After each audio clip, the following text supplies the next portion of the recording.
Good morning, everyone. Thanks for attending. I just want to show our work as we have it so far with the machine learning and text mining projects in collaboration with Urban Champaign. And I'll just start with a background. So we have a lot of information that is mounting. So a lot of publications are online, more than 2.2 million cardiovascular disease-related articles. And it's only expanding with about 2 or 3 manuscripts every 7 minutes or something that we calculated. So that's we try to focus on that information that is available. Also nowadays, in the era of precision medicine, there's a lot of omics data that are available from clinical trials, from medical images, and these provide new challenges to formulate new investigations and facilitate precision medicine. Also, there's a rapid growth then of biomedical literature and accumulated textual data based on all the omics studies, based on all the scientific publications. And this is basically still unmatched by the capacity of free text analytical tools with a focus to annotate these amounts so that we can extract relevant, focused biomedical insights. And as a fundamental component in data science, text mining and machine learning have emerged now as very suitable and powerful methods to analyze these vast amounts of textual data in a timely fashion. That's also an important note to make, that we can actually mine large amounts of textual data that a human being would not be able to do in the same time, and to extract meaningful information from omics and clinical studies. So we've seen this concept figure before, but just to reiterate, there's several corpora that you can focus on, scientific articles or medical case reports that are also online, also on PubMed, and also the EHR records with the patient notes. Through a text mining approach, you can look for pattern and relationship discoveries. In this case, we put in proteins, genes, or metabolomics, but in this study, we focused only on proteins. But of course, in the future, you can expand further, and then look for patterns for patient phenotyping, disease exploration, in our case, the heart diseases, and of course, therapy development of patient management in general. What we want to do is look for mechanistic insights, look for patterns in all these vast amounts of textual data, and that to facilitate clinical decision making. So the aims of the study. First of all, there's a study from our group, from Maggie Liem, that was published in American College of Cardiology, and she found about she did a large-scale bibliometric analysis of about 25 million papers, I believe, that were available on PubMed, and this resulted in about over 1.5 million cardiac-related papers, which referenced about 8,325 distinct human proteins. So basically, these proteins would be cardiac-related. So this was a first attempt to objectively identify cardiac proteins, and now we try to conduct a phrase mining and machine learning approach on vast amounts of textual data on 1.1 million abstracts, and then focus on these 8,225 heart-related proteins that were discovered by Maggie from our group. So what we want to do is uncover specific patterns of these 8,325 proteins across 6 main groups of cardiovascular disease, and gain novel mechanistic insights and explore maybe new biomarker candidates. And so what we also want to do on the longer term is develop a natural language processing and machine learning platform so that we can analyze vast amounts of biomedical and clinical data and facilitate patient phenotyping and clinical decision making. So there's one thing I need to mention. I took out the slides for that, but the 6 groups of cardiovascular diseases are basically standard groups that we defined from textbook knowledge. So one group was the ischemic heart diseases, the heart attacks. CVA is the second group. That's more like the strokes. Then arrhythmias, cardiomyopathies and heart failure, valve diseases, and congenital heart disease. So those are the 6 groups. This is our workflow. We first extract the articles that are related to the 6 cardiac diseases, and then we use the synonyms, or we use the mesh terms for the diseases in these 6 groups to ensure that we get the publications related to those diseases. As an input parameters to our system, we use these extracted publication and also a list of proteins. That's the 8,325 proteins. And then we feed these inputs to the system and create a network, then try to create a network and analyze. So within each cardiovascular disease group, each protein was scored and ranked using an algorithm from Urban-Champaign. So that's context-aware semantic online analytical processing, the algorithm, and I'll refer that. I'll call that CASO-Lab as an abbreviation. And then this CASO-Lab enables us to find top K representative proteins for each cardiovascular group, where the top K proteins for one group are distinctive from those in the other group. And then the algorithm is proposed on is based on 3 criteria to rank the representative phases in the documents in these abstracts. So it's based on integrity, it's based on popularity and distinctiveness.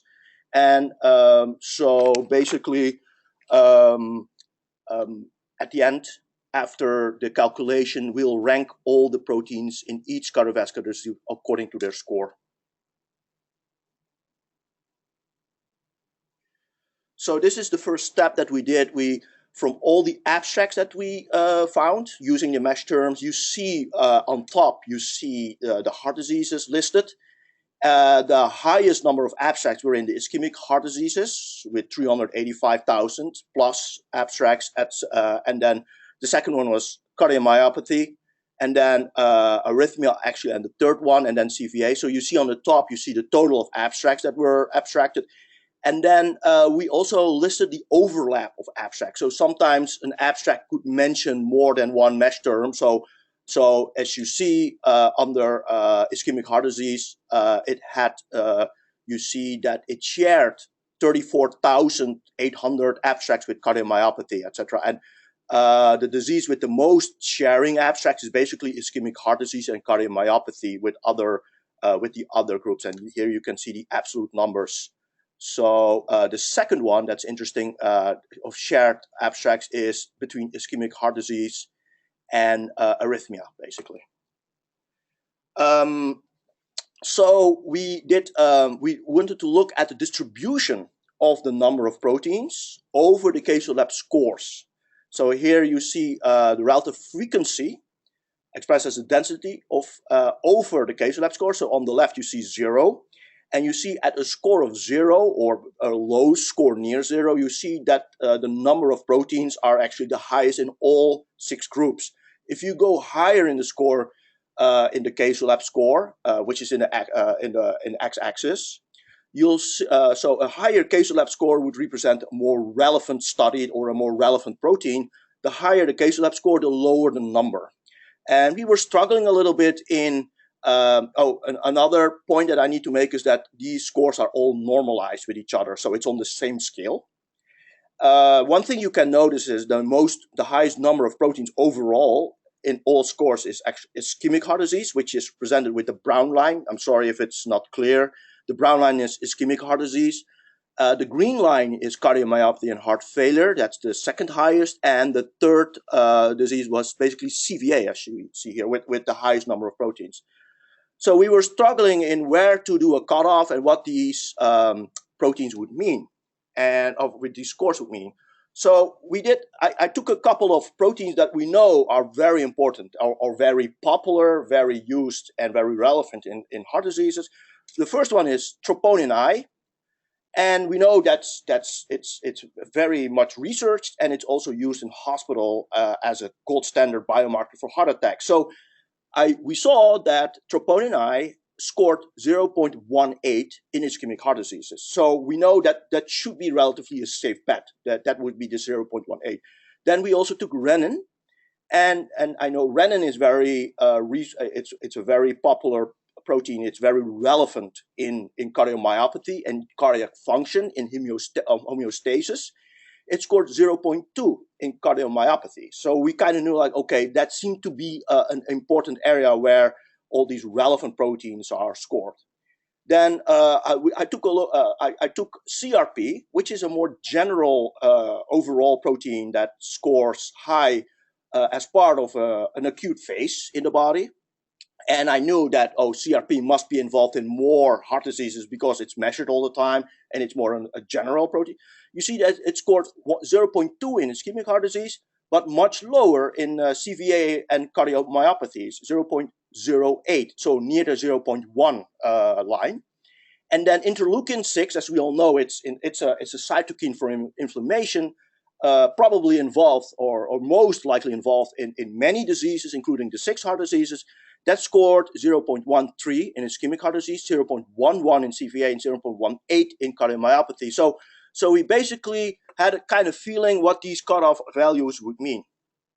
And what we did here is, for every cutoff, we analyzed the shared proteins that were there. So if I go back here with a cutoff of 0.05, then you see that here's the number of proteins that are identified in each group. You see the totals in the top. And then you see also the shared proteins that are there between the groups. The highest shared number of proteins is between ischemic heart disease and cardiomyopathy with 283. And then the second highest would be between ischemic heart disease and CVA, 178. And then the third is with arrhythmia and ischemic heart disease. If we go to another cutoff, the cutoff that we analyzed before here, 0.1, then you had much lesser number, a much lower number of shared proteins among the heart disease group. So the highest would be still ischemic heart disease with cardiomyopathy, but much lower, only 53. And then shared with ischemic heart disease and CVA would be 21. And 12 between ischemic heart disease and arrhythmia, etc. And then if we go to the highest cutoff value, again, I want to show this figure where the cutoff value was 0.15. There were almost no shared proteins. That was an interesting finding. A couple, 3 between ischemic and CVA, but in total only maybe 5 or 6 that were shared, but really almost basically 0, basically. And so if we do a further analysis here, we took all the scored proteins, put it in a heat map, you just have an overall feeling on what's going on. And what you see here are certain protein clusters with a high score that was unique within one heart disease. So that was one thing. We also took a look at, did a principal component analysis of all the 6 heart diseases in all the scored proteins. And then you see that congenital heart disease, valve disease, and arrhythmia are more clustered together, or together more, and you can see that here as well. And CVA, cardiomyopathy, and ischemic heart disease are shifted away, basically. And then what we did as a next step is we did a cross-correlation analysis of these scored proteins. We did a cutoff of 0.15, again, because we knew that there's no shared proteins, and also they seem to be containing the relevant proteins over the heart diseases. So we did a cross-correlation analysis, and then again we see very distinct protein clusters here. And if we put it in a heat map, the cross-correlation analysis, you can actually really see distinct protein clusters that are unique for one heart disease group. And this big square is basically ischemic heart disease. Here is cardiomyopathy, and then you have CVA, and arrhythmia, valve disease, and congenital heart disease. So basically, you see protein clusters with that are distinct in every single heart disease group and unique. And I would say these may be interesting protein lists for biomedical insight, but also for biomarker candidates, maybe, since they're so appear to be unique in one group. We didn't put there were too many proteins to put it in the figure, but we all put it in a table, and we're in the process of annotating them one by one for their biological function.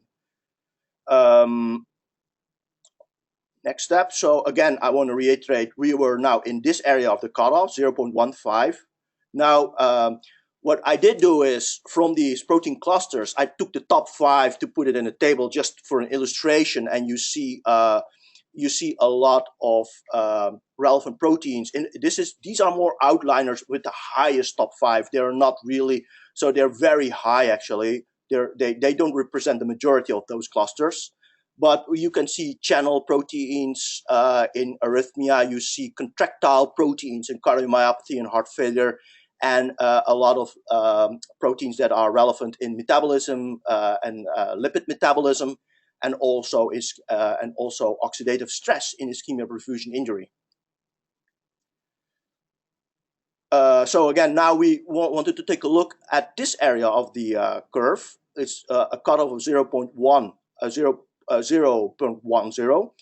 and we knew before that interleukin-6 was here, and CRP, the acute phase protein, was here, and it had some sort of more shared overlapping relevance in more groups that from based on those two proteins. So we did another look, and then if you do a heat map over these proteins at a cutoff of 0.1, then you see a different kind of patterns. You still see highly relevant proteins with a high score, but now you can actually see more overlap, so more high score proteins that are at least in two groups at least, or maybe more, but most of them are two groups. If you do another CPA of PCA, then you see a similar kind of pattern because this is from all proteins. And here, this is interesting. We did a cross-correlation analysis, and then we identified again clusters. And right now we put these clusters now in tables with their biological function. But this big cluster that you see here is basically an overlap between ischemic heart disease and cardiomyopathy. And we found out that the proteins that are in this cluster are basically more all inflammatory proteins that we saw, all the interleukins from interleukin 1 till 10, CRP, myeloperoxidase, and also all the oxidative stress proteins are all in this cluster. This cluster seemed to be inflammation and oxidative stress. And there are also clusters with renin, angiotensin, and so more hemodynamics and water balance proteins. They were relevant both in ischemic heart disease and cardiomyopathy. Sorry if it's so small. It was kind of hard to put it in a large table, but we're doing that right now. And then this is an interesting thing. So we found some clusters with some biological relevance that are no surprise, basically inflammatory clusters or oxidative stress clusters, but also water balance and hemodynamic clusters. But this was interesting. This little square here that is very dark, these are all neurodegenerative proteins that we found, a group of neurodegenerative proteins that are relevant in neurotransmission, but also in memory processing. And it was an interesting finding. And this is an overlap between CVA, no surprise, but also with arrhythmia and a little bit with congenital and valve disease. So that was an interesting finding. So basically, what we find now are certain protein clusters. One cluster that was unique in one disease, but also clusters that are now more that have specific biological functions and that overlap at least two cardiovascular disease groups. And basically, these are interesting. We're in the process of annotating these, and this set of proteins may give some more mechanistic insights, or that it's worth analyzing these. And that's basically what we did so far. So yeah, we've devised this natural language processing approach, and based on protein clusters with very known biological functions, I would dare to say that it seemed to work.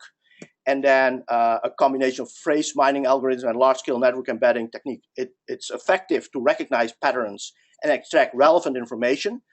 Again, this is from 1.1 million abstracts and to analyze 8,225 proteins. So basically, a human being cannot do that in the same time.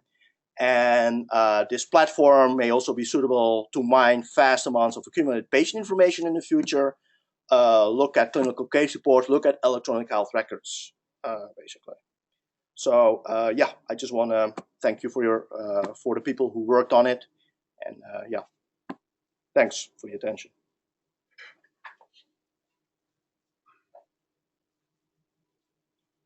A great talk, David. Are there any questions?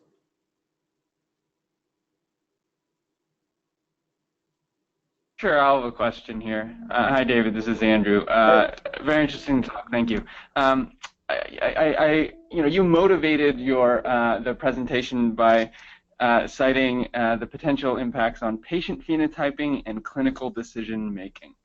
For those of us who are a little bit further away from clinical care, can you extend that bridge a little bit further in terms of how you see the work you just presented impacting those areas? So first of all, yeah, this is a complete different study, right? So we focused here more. This was the most convenient step to focus on scientific papers on PubMed. But basically, what we used were mesh terms that we put into the algorithm for the cardiovascular diseases, but also the proteins and their names and their synonyms that I got from Maggie and from our group. So we could work further.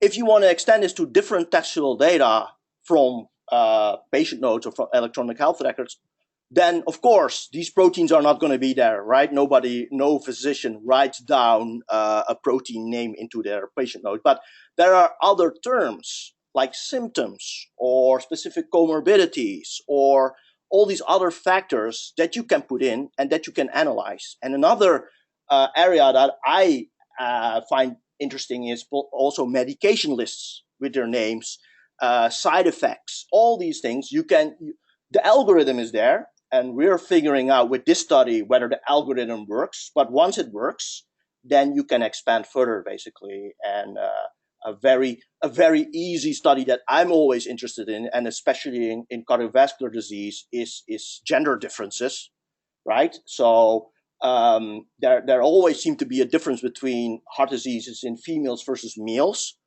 but females seem to catch up after menopause. So those terms, just to study the difference between male and females on patient notes, how they respond to a beta blocker, like those are just easy examples, but all you need to do is use the same algorithm and put in different terms. That's how I see that, basically. Makes sense. Thanks a lot.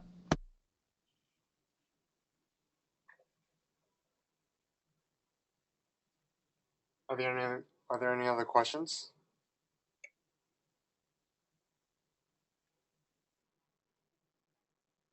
Okay, if not, thank you, David. We'll move on to our next presentation.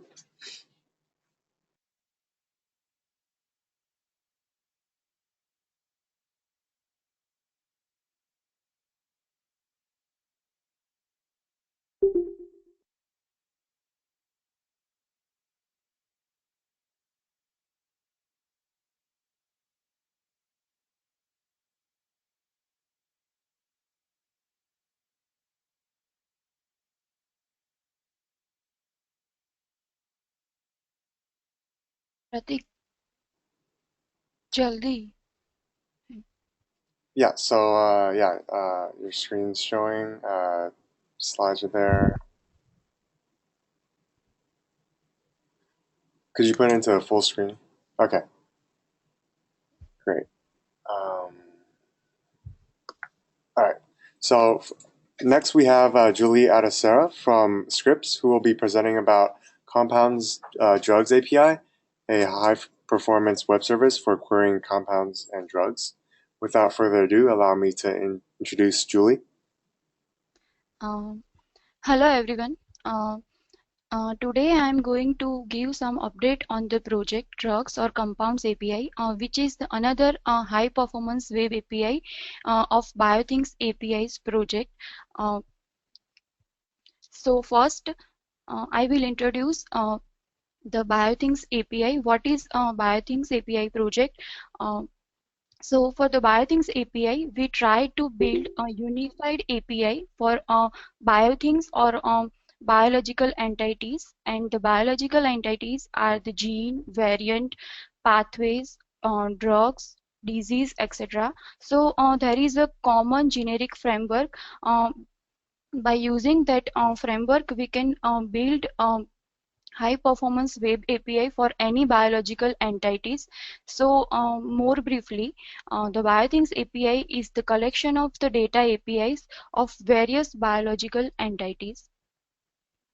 Uh, now I will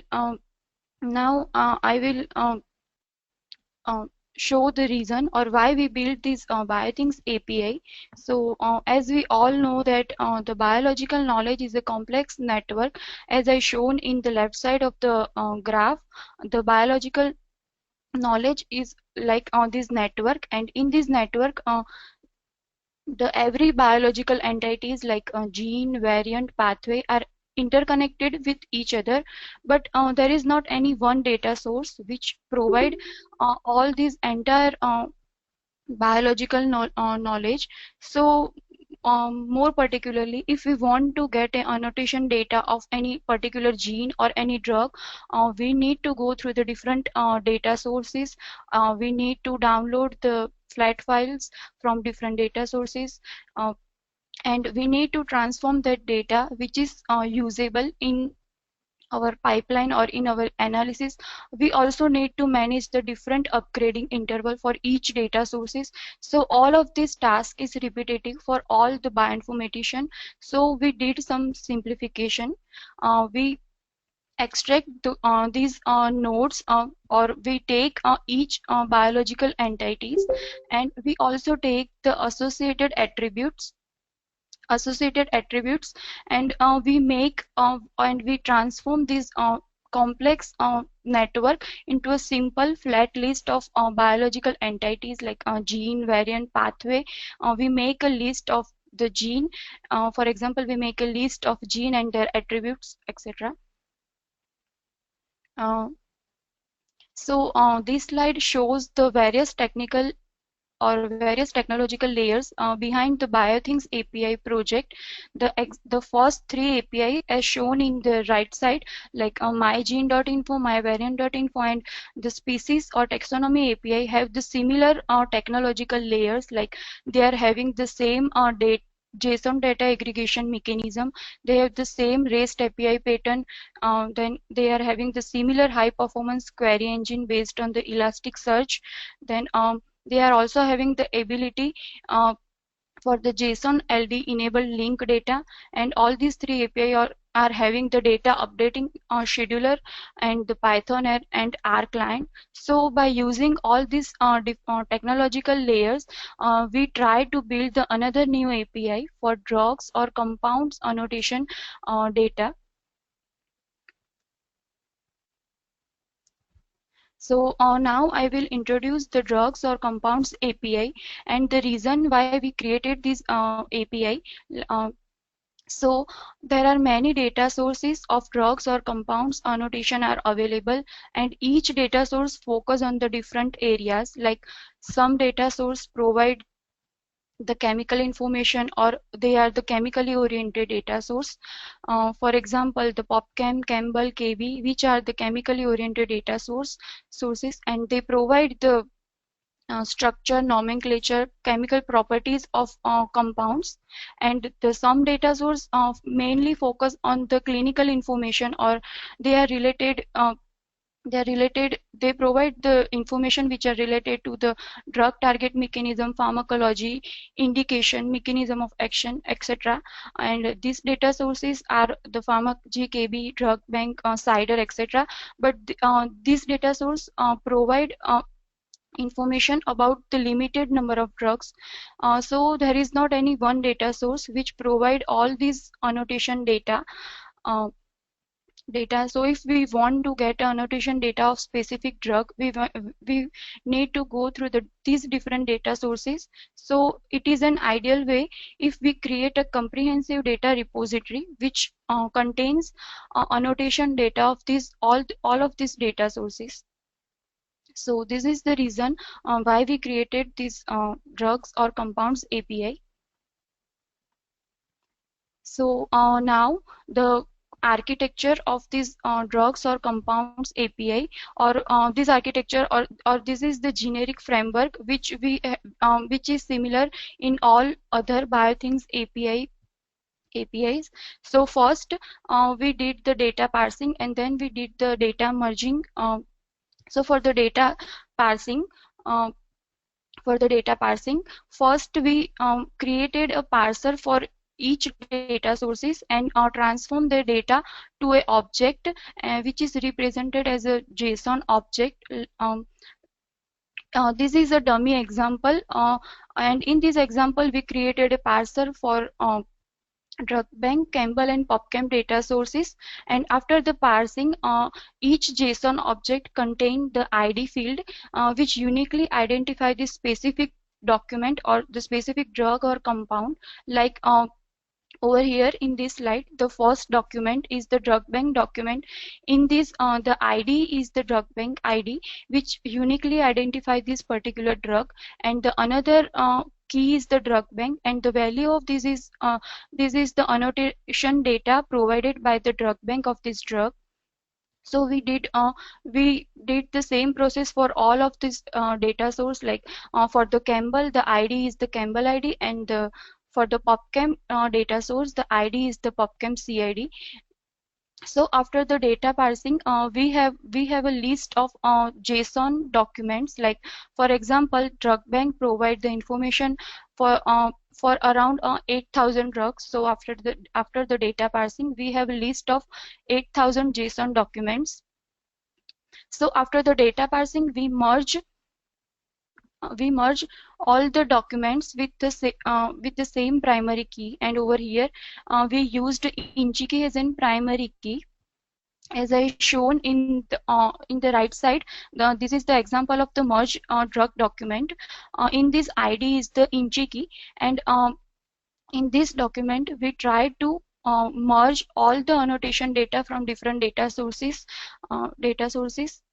Like if two drugs is having the same INCHI key, means they are having the same chemical structure and they are the same drug.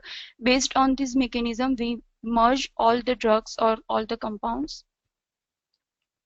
So for the merging, we used INCHI key as in primary key. The INCHI key is the convenient identifier for searching and indexing the databases, and it is always 27 characters long. So that's why this is the reason, like it is a more convenient identifier. So we used INCHI key as in primary key to merge all the documents, and all this data pre-processing we did.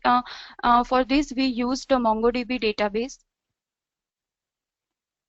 Now for some of the data source, they do not provide the INCHI key, so the merging process is little bit different. For example, over here, this is the left side is the example of the one of the CIDR document. The CIDR provide the stage ID for each drug or compound. So we try to map on stage ID with the PubChem compound CID, PubChem compound ID or CID, and that's how we did the merging for the CIDR data source. Then for the NDC, this National Drug NDC means National Drug Code Directory data source, which also do not provide the INCHI key. So for the merging, we used the product NDC field. The similar field is there in the drug bank document also. So we try to map this product NDC with the drug bank document, and that's how we did merging with the NDC with other data sources. Now in this slide, this is the real example of merge MongoDB document. As I said before, the merge document contains the ID field is the INCHI key, and here we try to dump all the annotation data of different data sources into the one object. Over here, as you can see, there is annotation data from the KB, Campbell, drug bank, NDC, PubChem, etc. And over this is a very large object, so I collapse some of the field over here. Then after the data merging, we did the data indexing. We pass all the merged document into the query engine, and over here we used Elasticsearch as a query engine, and in the query engine we index all the fields and subfield of the document, so we can query all the fields. Then after the indexing, there is on the top of this Elasticsearch, we have a web front end Tornado Python layer. So all of these technological layer are similar or with other BioThings API. So that's how this is the common or generic framework of this drugs or compounds API, and it is also the similar similar framework in other mygene.info and myvariant.info APIs. So now this API for the end users, like there is a two endpoint. First is the from the INCHI key or any drug ID, and the second one is the any query term. So the if you know the INCHI key, or if you know the any data source specific ID like drug bank ID or PubChem ID, you can get hold the annotation of object and from the second endpoint you can make any query term like pharmacology of drug, or drug-drug interaction or drug synonym, and you can get a matching drug or compound hit. So like other BioThings API, this API is also a simple API. This API is also just having the two endpoint. You don't need to sign up, or you don't require any API key, and you can access these drugs or compounds API from c.biothings.io. Now I will show some example queries. So first, to retrieve any specific drug or compound. So if you know the INCHI key of any drug, or if you want to get a whole annotation data of any particular drug, you can get from the INCHI key. INCHI key, as you can see in this picture, you can get the annotation data of this different source of this given INCHI key. And if you know the any data source specific ID like drug bank ID or Campbell ID, like as I shown in this example, if you know the drug bank ID or Campbell ID, you can also get the whole annotation of object of the particular drug. Then another one is you can also filter out your return field, the annotation object is a whole big object, and it contains very too much field. So if you want annotation data from specific data source, or if you want annotation data from specific field, you can filter out your query. For example, in the first example, if you want annotation data from the drug bank data source only, you can put a field is equal to drug bank. That's how you can restrict your query. And in the second example, you can get the pharmacology of the particular drug from the drug bank data source by using the dot notation. Then in the third example, if you want annotation data from multiple fields, you can use the comma separated list, like as I shown in the third example, drugbank.atc code, then pharmacology categories. You can get all of this by using the comma separated list. Then in this slide, I have shown the list of all kinds of queries. Like first one is the simple queries, but you can query by using the Q parameter. Over here in the first example, you can get the annotation data of this drug cetirizine by using the simple Q parameter. Then the next one is the fielded query. Again, I said before, like you can restrict your queries by putting the field, and the field whichever you want, like over here, drugbank.pharmacology, you can you get the pharmacology of this specific drug cetirizine. You can also replace this field pharmacology with any of the field you want. Then the next one is the wildcard queries. By using the wildcard character, you can also make the query. For example, over here, in this example, you can get the matching drugs or compounds hit whose drug name start with the neo. Then the another two parameters are size and from. With these parameters also, you can restrict your size of the hits, like for example, the default size is 10. So first, in this example, drug bank dot name is equal to AC, so it will give the drug or compounds hit of the drug name start with the AC of the first 10 hit. And then by using the from parameter, you can restrict the size. So in the last example, you can get the 5 hits starting from 10. Then this slide summarizes the compound data coverage of compounds or drug API. So till now we loaded 88.74 million compounds from these different data sources, like KB, Campbell, Drug Bank, etc. And if you want to know more information about the statistic or version, like or metadata of these compounds or drugs API, you can get it by with this link, like c.biothings.io/metadata. Now application of this API, as I said before, it is an easy resource to retrieve well-structured drug or compound annotation data. Like we can get all the annotation data, like chemical information, pharmaceutical data, drug target information, etc. in a one single object. So we don't need to go through different data sources. Then the another application is we can directly integrate queries in our analysis pipeline. For example, if we for the pathway analysis, we can directly integrate our queries.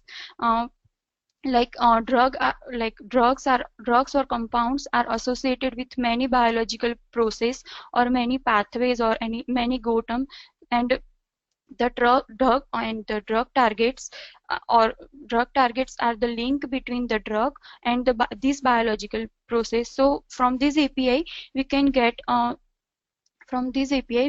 gene or protein drug targets. So if we want to do some enrichment analysis of particular drug or some specific category of drug, we can get gene or protein drug targets. We don't need to go through different data sources which provide the drug target information. And with that with that set of drug targets, we can do some enrichment analysis. So these are the application. So this is our biothings team from TSRI and from outside. Uh, so that's all about my presentation. Thank you for the attention. I would be happy to take any question.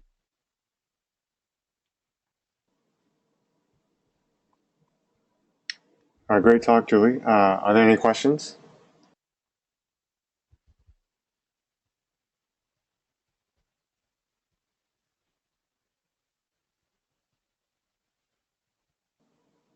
Okay, I just have one quick question. If you could go back to the slide for the example of the MongoDB doc. Yes. Yeah, there was a field called score. I was just wondering what that field meant. This slide? The example of the MongoDB document. Yes. This one? Yeah. So there's a score. Is that yeah? Could you explain what that score means? Which square? Could you go? I didn't. Yes. Could you go back? Oh no, the Back. slide afterwards. Maybe? This one? The one with the MongoDB document. Yeah. I think this one. Yeah. This one. Yeah. So yeah, there's like a score. This is related to the search engine. Oh, okay. So Uh, do you use that information for anything or? no, no. This is just related to the search engine. Okay. Hmm. Julie, but that does come into play if you do a free text search, does it not? Yes. Uh,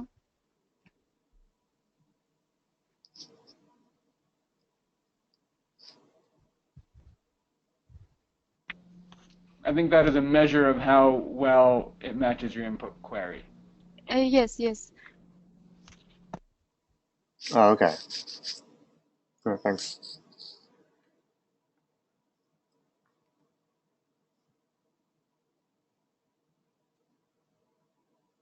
Are there any other questions?